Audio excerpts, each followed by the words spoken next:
Install a web server, database server, and PHP on your computer. Throughout this course, we're going to build a PHP MVC framework from scratch. So to follow along, you're going to need a web server so you can run the PHP code. The best place to install one when developing is locally on your computer. So you'll need a web server like Apache that supports PHP, a database like MySQL, and optional but recommended PHP MyAdmin to administer the database. And these are all free.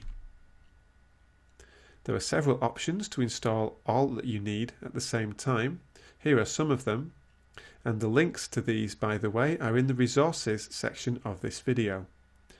I'm going to install AMPPS, but any of these are good options. So to install AMPPS, we go to the website, to the download section, and choose the download for your particular operating system, and follow the installation instructions when you've downloaded it. If you have any problems at this stage, please don't hesitate to contact me. Once installed, it looks like this.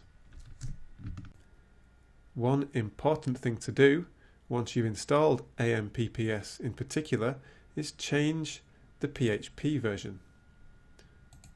By default, it's the lowest installed version. We want the highest, so we'll select, in this case, PHP 5.6 and apply the change.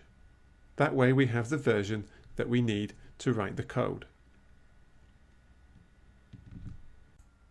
So now if we go to localhost in a browser, we get to the AMPPS control center installed on our local web server.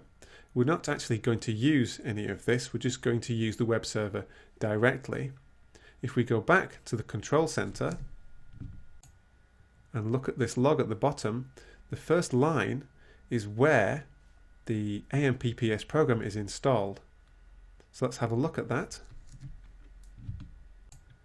So here are all the AMPPS files. If we go down to the bottom, we see a www directory, and that is the root of our local web server. That is where localhost is. If we go in here, we see there are no files at the moment. So let's just create one to make sure we have PHP working properly. So let's just write some very simple code that echoes out a simple message, and if we see hello in the browser when we go to localhost, we'll know that PHP is working properly. Let's save this as index.php, like that, and then if we go to localhost in a browser, we see the message which confirms we have PHP working correctly, and now we have our web server set up so we can start building our framework.